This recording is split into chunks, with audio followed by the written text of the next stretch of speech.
Well, welcome to another episode of SKST Radio, and you tuned into the Grayson Show. And today is Artist Network, and I have a very, very special friend that I just met today. He goes by the name of Binky Womack. Welcome to the show! Hey, how are you? Happy to I'm be here on wonderful. the show. So, how about you? What's going on with you over there? Man, same thing all the time, just working on music and Okay, so projects. tell people who you are. The last name Well, sounds familiar to people, but tell them exactly who you are. I'm the nephew of the Womack brothers. My dad was one of the Womack brothers, Bobby Womack, Cecil Womack. They were writers, and obviously everyone knows my Uncle Bob. Probably he was the most famous, but then Womack of Womack, which was had a great deal of success in America and outside of America. Some of you might be familiar with them. And Mary Wells was my auntie. So came up in the business. Man, so you're so humble. Just came up, just no big deal. It's just Well, relative. well, you know what? It's a different time. I remember because I came up and at first I started through every aspect, like working your way from the mailroom. And when I was a producer, and I remember when people start saying, coming over and they would see some of the records and be like, "Oh, Tupac, that's old school," or whatever. And I was like feeling like that there was, the generations had changed. So Mhm. not a lot of people know all the work because people don't follow, writers' credits and that sort of thing. They know the artist. And outside of so many years, that artist, I guess, becomes old school to kids coming up. So when they were calling like NWA and Tupac and like Usher old school. So I knew the Bobby Womack and like I knew people who didn't even know who Rick James was. So Oh wow. Tom, yeah. So okay, so since this is a new era, let's just go back all the way back. So let's tell people how you got into this industry. How old were you when you got started? When I first got started, I was like 4 years old. Four. And yeah, that may be hard to believe, but it was like that's when I knew I couldn't read or anything like that, but I could pick up the Motown record and know which one was the Temptations or which one was just by the look and the wear on the record. I could put on, my mom could say, put on Smokey Robinson and the Miracles, this song. And I could go through the records, they could be all spread over the floor, and I could grab Shop Around or whatever and put that on. So at that early age, they started, my uncles were rehearsing and I would go to rehearsals. And growing up in the industry, all your parents' friends were someone like Marvin Gaye's kids, or I grew up with George Clinton's kids and all these different kids, Berry Gordy's kids. So it was the same thing amongst your friends. We were just wanting to get to where we could get to do what they were doing. So that's where it all started. Oh, that's amazing though. I mean, so did your mom sing as well? No, my mom didn't really sing. She did some writing, but she was never in the industry. She just raised us kids up, and Wow. that's So did my now, stuff. when did you decide that you were going to like be a performer? You're into this industry. You know records. You know the music. Your family is very talented. So when did you decide this was for you? Well, I decided it was for me.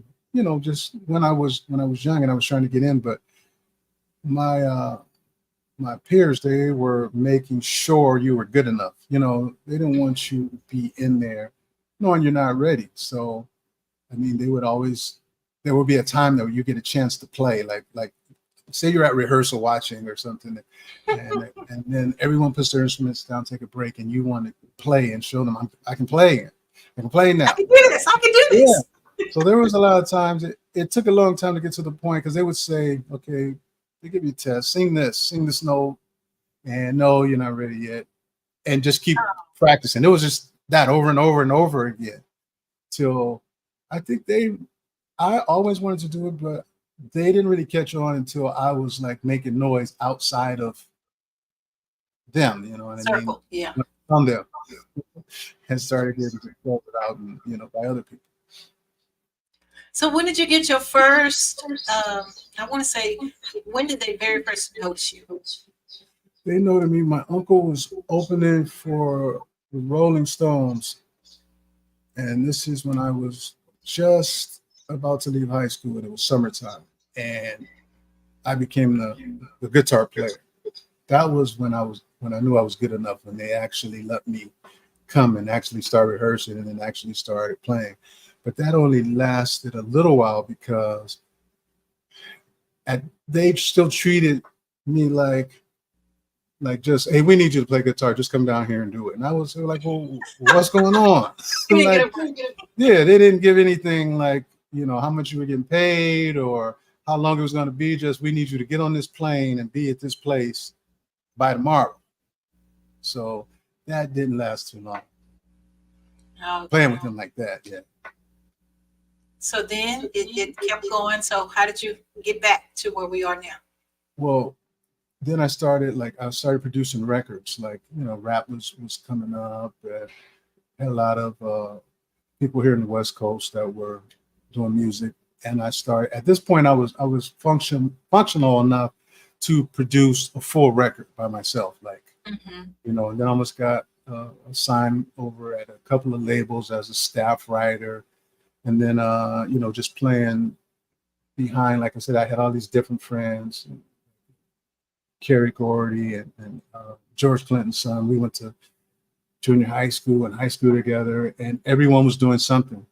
So you were able to get in. So I think the first thing came, I was working for like different production companies and doing remixes on records and stuff like that, and started producing records for like, LaFace and over at Interscope, just different labels. And then I had like Baby Bash and a lot of people like that, Usher, Pac, TLC, just a whole bunch of records. I was just doing anything and everything, doing television music, anywhere a record could go or music could go. At that time, we were just really busy. It was that time I probably was involved in every record that was on the charts. Like I would have like a remix with a Silk, like Meeting in the Bedroom, and then I would have another record like Usher, You Remind Me remix, or a remix on TLC. Just different things were going all at one time. Stuff for, so when did you feel like you got your big break? What was the biggest project that you felt like this has got me up top now? I never really felt like, I guess you just keep on going because you never really feel like you've made it. I mean, I remember I went to play, and I'm serious because there's always one bigger, like when you think you're like, oh yeah, I'm there. And then someone like, I went to play guitar on some Babyface, and they were like, just show up. Don't worry about bringing a guitar or anything. Just come. We've got everything you need. So I walk in there, and when you first walk in, it's like guitars everywhere, just hanging on the wall like you're at a guitar store, Guitar Center. So they like, just pick one off the wall. So look, and I'm trying all these guitars out like I'm at a Guitar Center. Then they say, okay, the studio's down here. Come on. And we start walking, and all the way, the ceilings are like maybe 20 feet high. And from the top and every inch of the walkway, there's plaques with Babyface, with everyone in the world on both sides. So you have to walk down there, and you're looking on both sides, and it's like Babyface at the Super Bowl with this.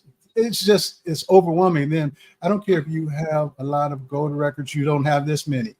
So you're just walking down, and those sort of things are what you aspire for. So it just shows you another level of like, wow, man, I'm not even out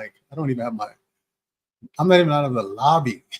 When you do something like that, and those sort of things, when you meet those sort of people, I've known a lot of people like Russell Simmons or Norman Whitfield. These guys, just Teddy Riley, these guys just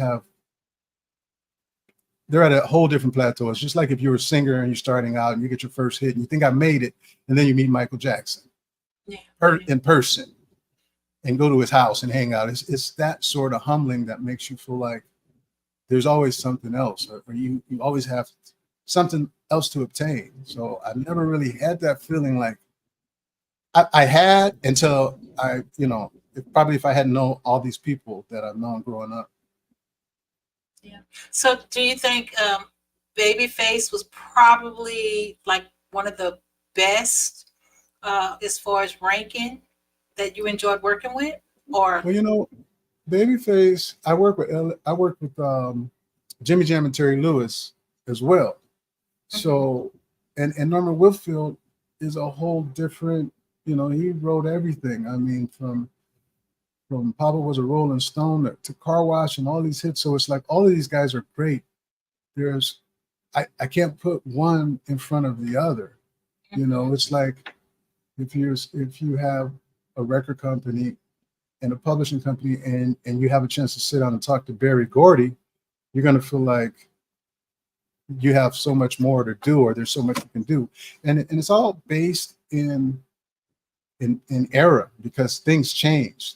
We don't play by the same rules now that they played by then. We don't sell records as much as they sold then. There's no CDs.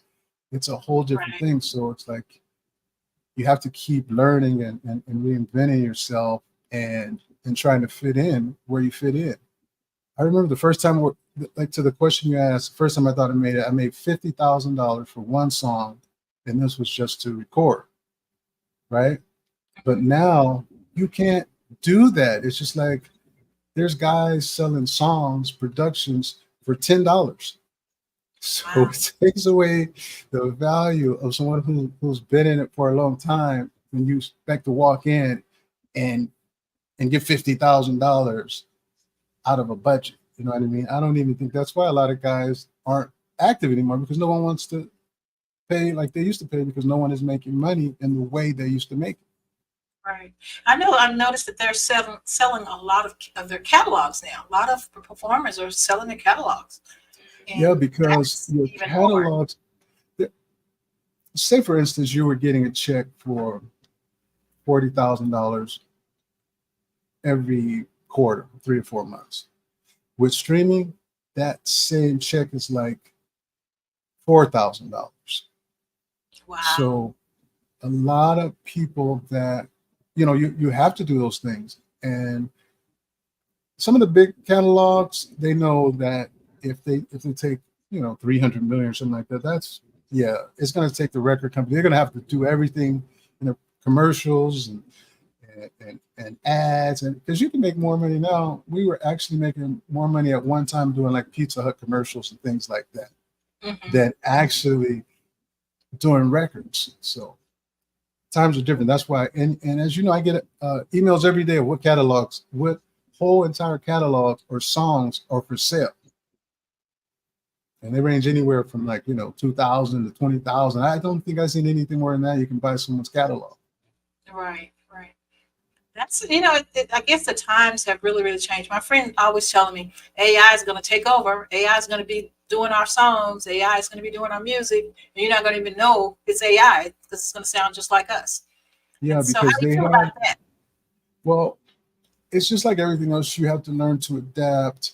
And because the lawsuits are just starting to fly, it depends what becomes legal and not legal, because you could clone the voice. AI, you can take Marvin Gaye's voice and feed it into the computer, and then the computer learns the algorithm of the voice. So then I could sing a song in my own voice and record it as Marvin Gaye, and it'll actually sound, have all the fluctuations of Marvin Gaye's voice. You won't be able to tell that it's me or John Doe singing. It sounds like Marvin Gaye.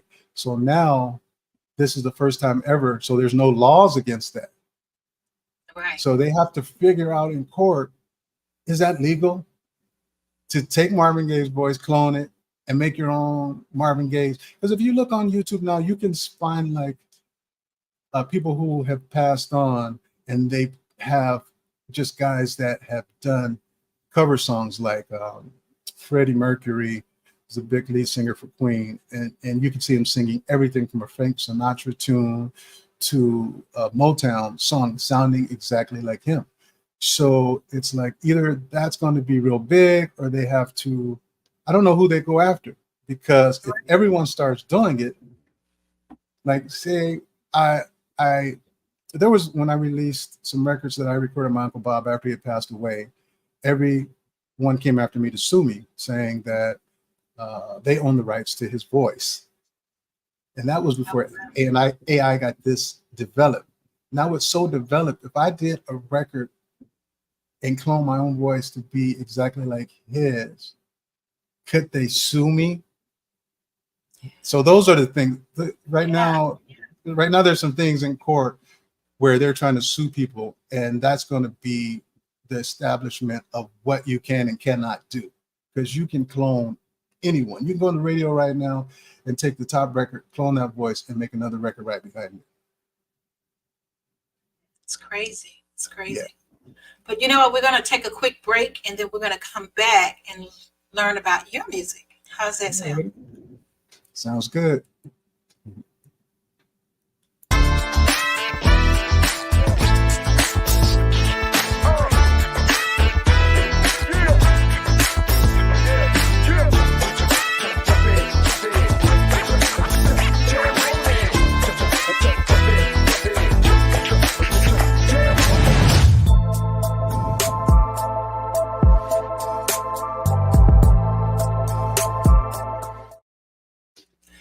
Well, if you just tuned in, you haven't tuned in too late. You tuned in to the Cammie Grayson Show, and I am here with the brilliant Binky Womack.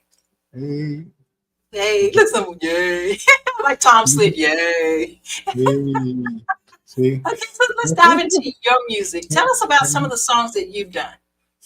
Well, I started, some of the songs I've done, I've done a lot of songs. I've done records with, and then I always say records because I've been doing it a lot, that sometimes I can't recall the specific titles or what specific album it was on or whatever. And then some things were remixes, so I've done records with Usher on some of his earlier records when he was with The Face. I did some records with TLC when they were there. I know I worked on like the I'm Pretty and the Scrubs remixes.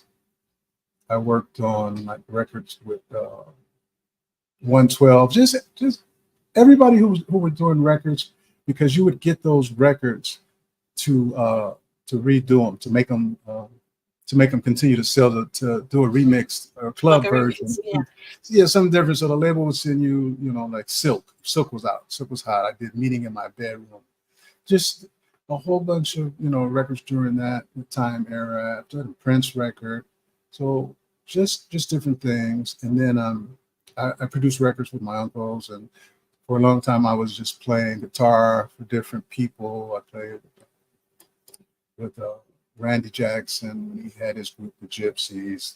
Randy Jackson and the Gypsies. I played guitar with on records for like I said, Face, and Parliament, and just a lot of records that sometimes you don't even know where the records end up until you hear them out there. Like, oh yeah, I played on that. Oh yeah, it becomes familiar. Yeah, so I was just at that time. I played with Jodeci. We did records with KC and JoJo. Different soundtracks. I played with like certain different rock groups, like Korn. I've done records with the Rolling Stones and Chaka Khan. Just different things that were, because my uncles were producing. Yeah, my uncles were producing and I was producing as well. So just pretty much everyone. I played guitar with my aunt when I was like 15. Mary Wells. I would go and rehearse her band because she wasn't a musician, so we'd go over the songs before the shows. Yeah, now Mary Wells.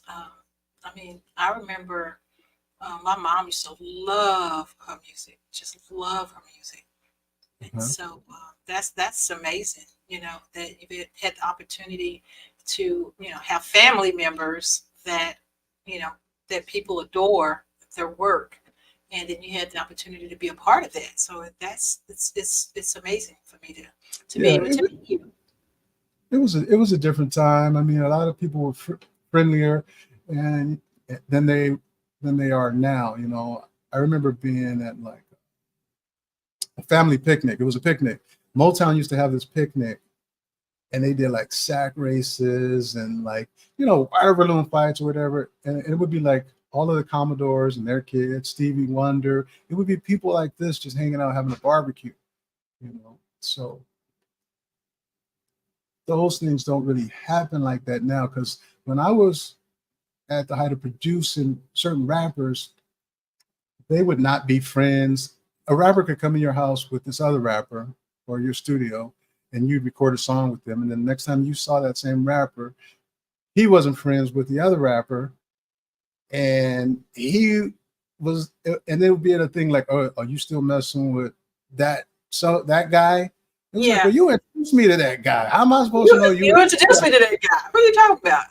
So it would be things like that that were, you know, that were different. You know, and that's what I say about things change, because when I would be at the studio with Chaka Khan or Bonnie Raitt or somebody like that, they didn't come to the studio with weapons. Like these rappers, Right. It was just get ready to fun and go. humble. It was Yeah. fun, and it was work, and everybody had a good time as family. Like Norman Whitfield would just buy, there'd be pineapples and strawberries and grapes and anything you could want, cheese and crackers.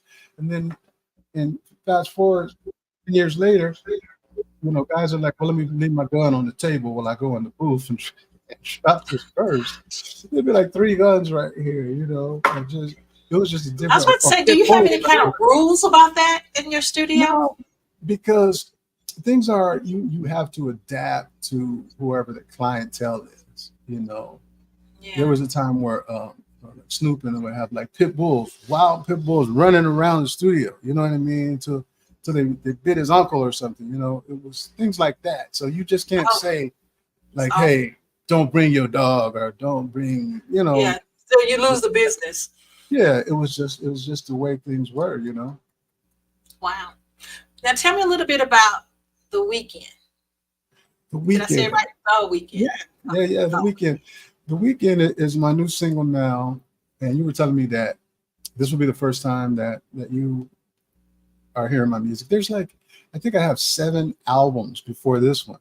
So oh wow. this one will give you a taste of what the back catalog is, and to get into it. Because if you like these records, these are records that DJs will call me from other states and they say, "Man, I always play your records when my family is here. Like when we're having a good time, a barbecue, or we're having a pool party or something, I can always put your record on, and everybody loves it. The kids love it, the teenagers love it, and adults, of course, love it, because it's just it, it's nothing in there where you ever have to run over there and turn something down, because you know how that is. I'm sure everybody does. It's just like, oh, who put that on? Take that off. Change the station. Right.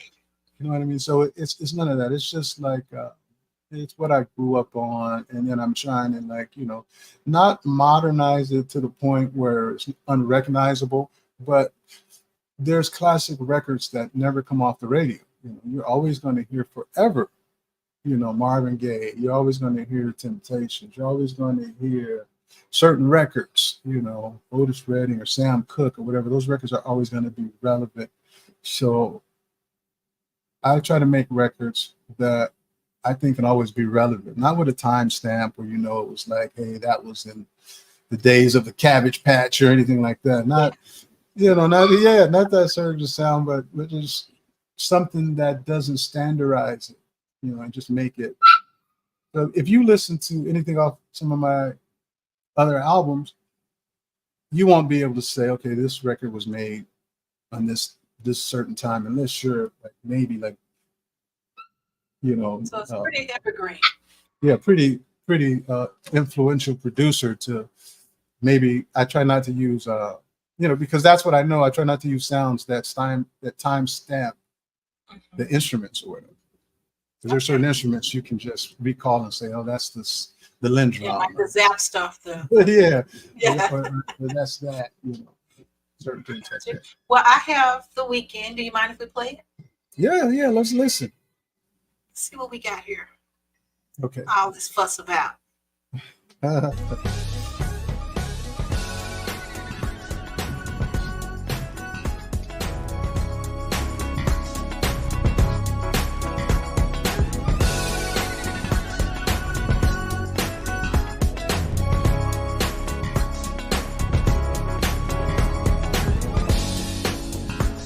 I've been working all week long.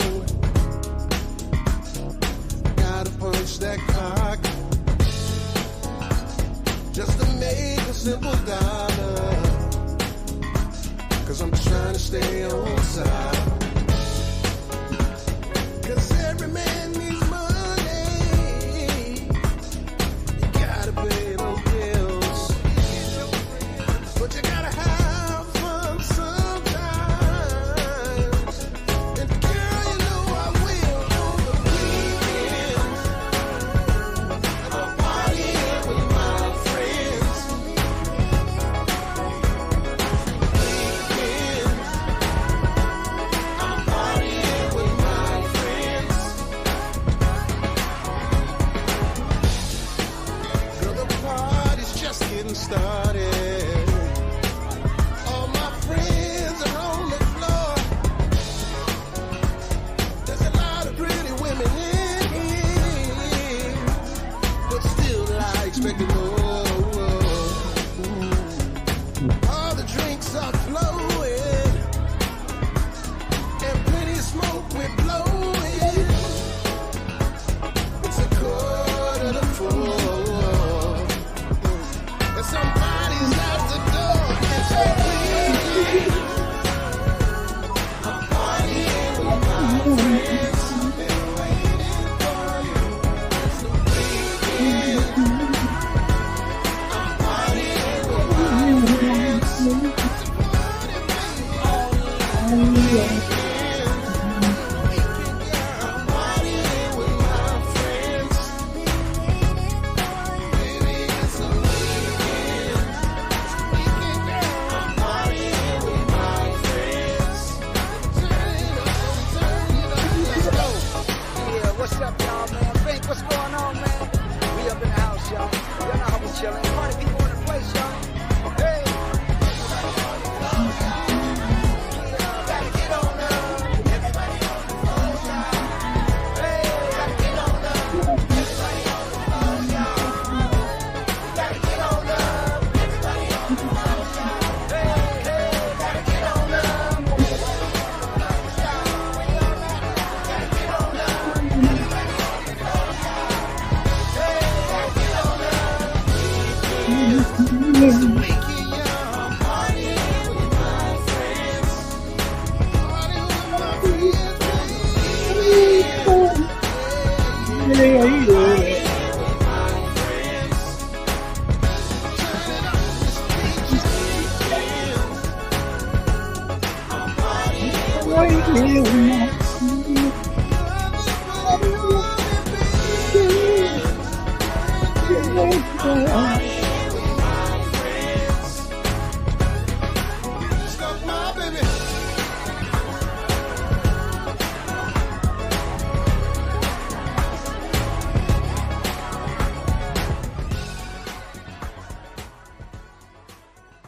And that's the weekend. I love it. That's Yeah, fun. yeah, it's fun, and it's like they're always going to be a weekend, and Right. everyone's always We looking live for forward the to it. weekends. Yeah, it's a good time. Yeah, exactly. So when OJ's did that record, Living for the Weekend, it was the same theme that, you got to get through the week to get to the weekend to have a good time. So we're still there in this day, some generation, this generation, everybody's still doing the same thing. So the theme never changes. It's just the way Right. you remember it. Well, let me ask you this. So now that you know that things have changed, times have changed, and you have a young performer who wants to do the things that you do, they want that opportunity to be heard. They want that opportunity to shine. They want that opportunity to show their elders that you know what, I got this, I can do this, what type of words of wisdom would you give that person? Well, it's a different time. So the thing is, there's a lot of factors which makes things harder than it was before, because it's not, this industry is not based on talent, because there's talented people everywhere. It's the desire to succeed, but with the desire to succeed, you can be exploited. You, like Dave Chappelle said, his dad told him, if the price gets too high that you're unwilling to pay it, that's when you know that you can't do this. But that doesn't mean do anything or be willing to do anything to get the chance, because as you see, it's evident that a lot of people have been exploited, that things are coming out now. But I mean, it's way worse than people would think. And if you have someone, like I was telling you the time when they would pay $50,000 for a song, like happily. And now it's like people willing to give their song for free just to be on.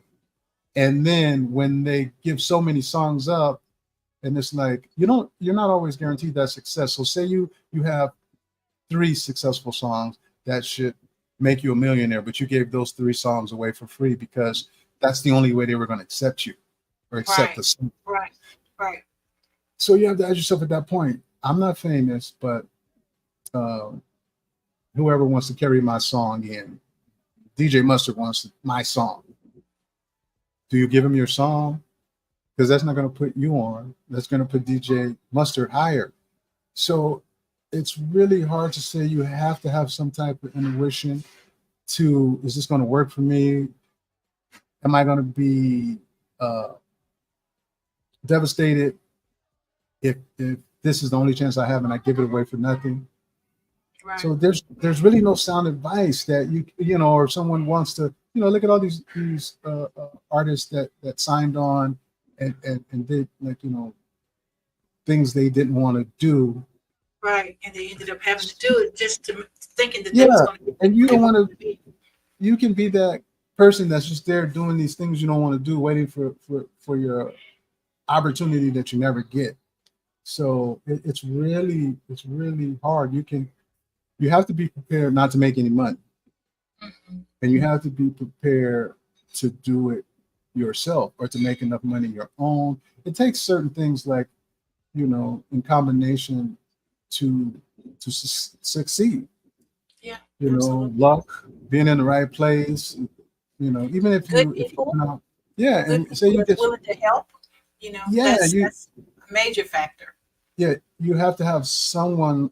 I was watching the thing yesterday where a guy was saying, you have to have someone who can bankroll the whole operation.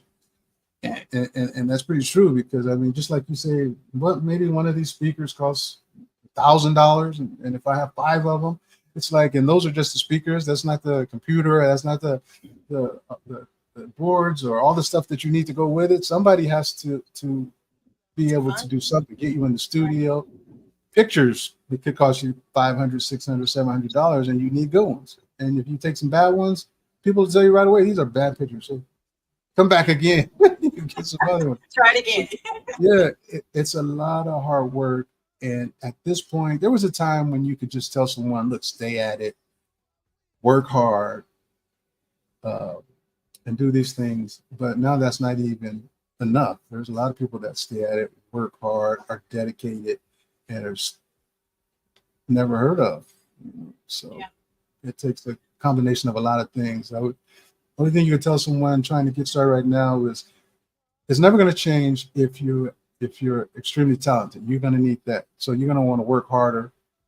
Like, you're going to have like a Kobe work ethic. You're going to have to, be up practicing when everyone else is asleep. And that's what I used to do. They wouldn't let me play football. I'm going to play my guitar. I'm just going to be, I'm going to get back at you guys. I'm going to be so good that you guys are going to be my friend. So I had days like that, I play guitar all day. I play piano all day. So you have to get to a point where, you're good at what you do and you want to be better than everybody else, or extremely good, not just average or pretty good. Yeah, absolutely. So just practice and continue to see that as furthering, because if you have one opportunity, like Eminem said, you got to seize that moment.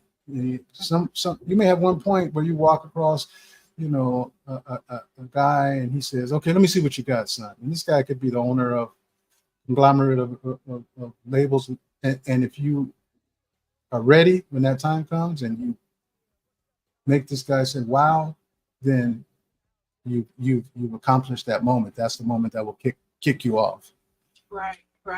So It's I a know our lot of- time is almost up, but I want to ask the last question. What's next for you, Binky? What's next for me? I'm gonna I'll be doing music as long as I can do music.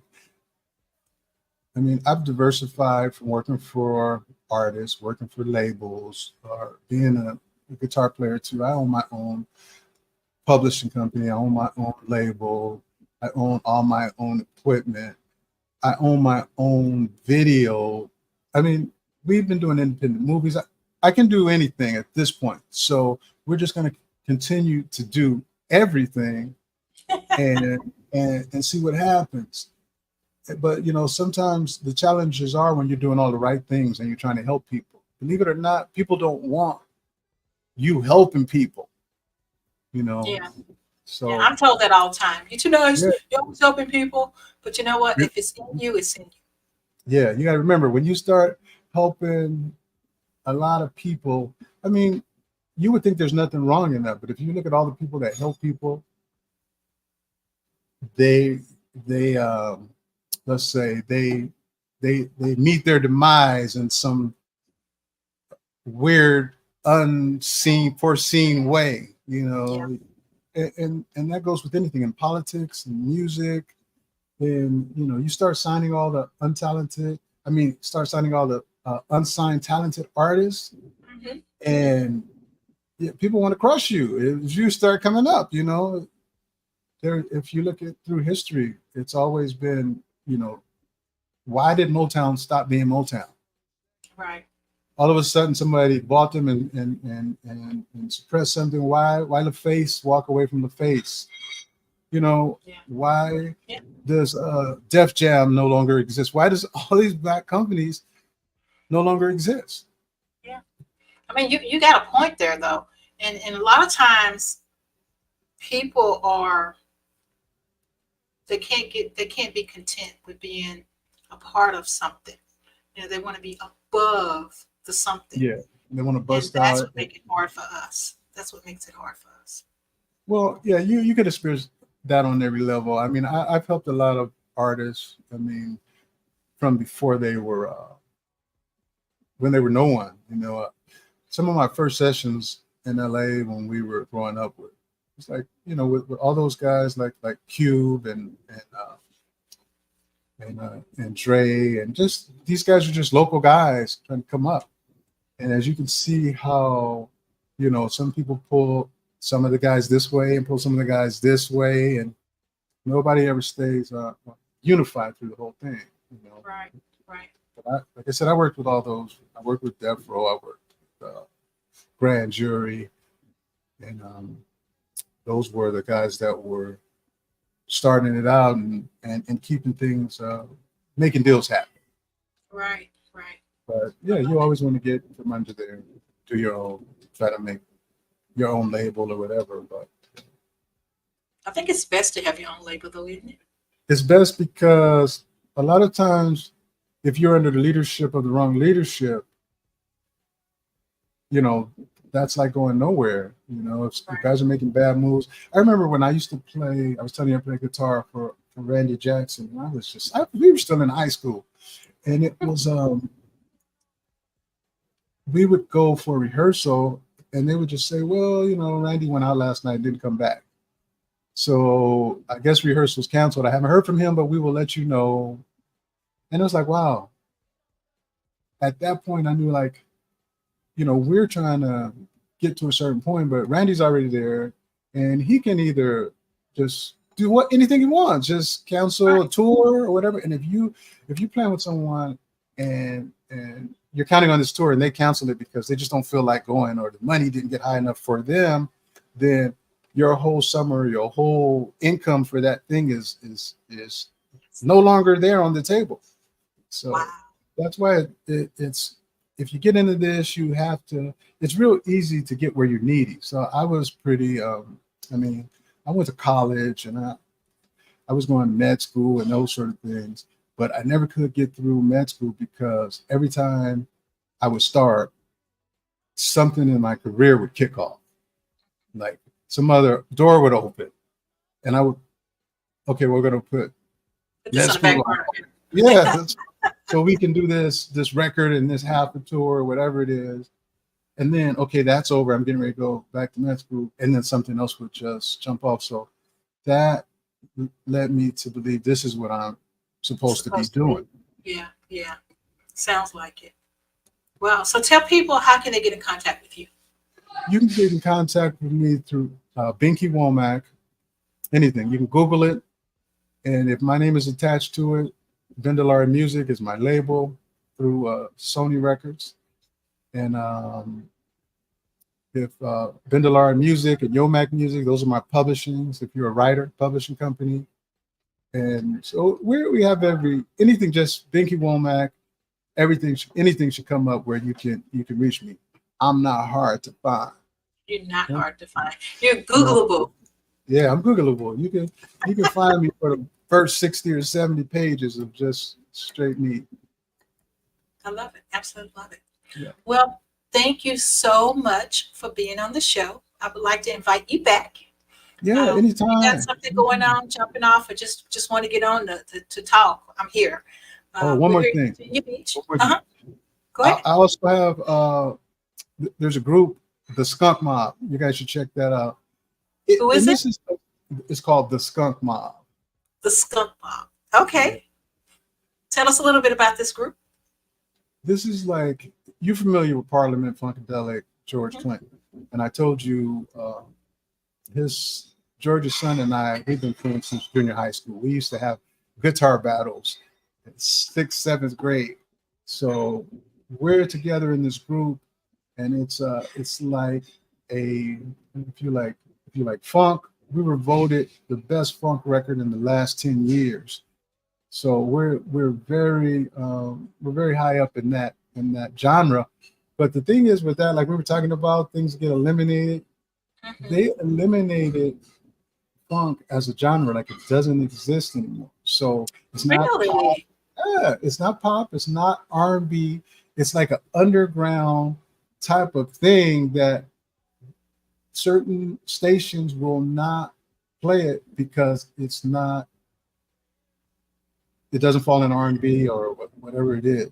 So we're doing that. It's live musicians, it's live band, and it's just like funk. And like we used to have so many of those bands like Slave, Cameo, the Gap Band.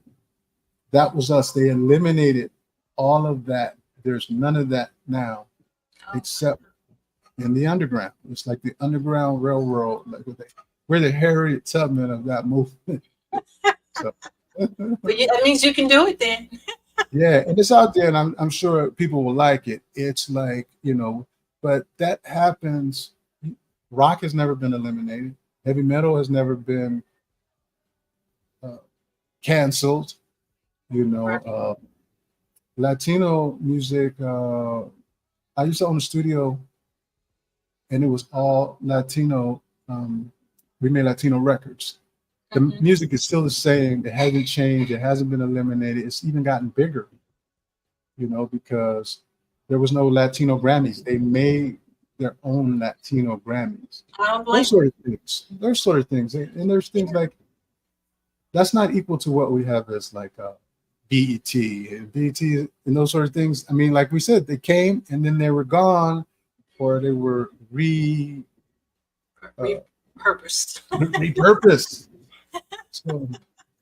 So it's crazy. Yeah, it's great.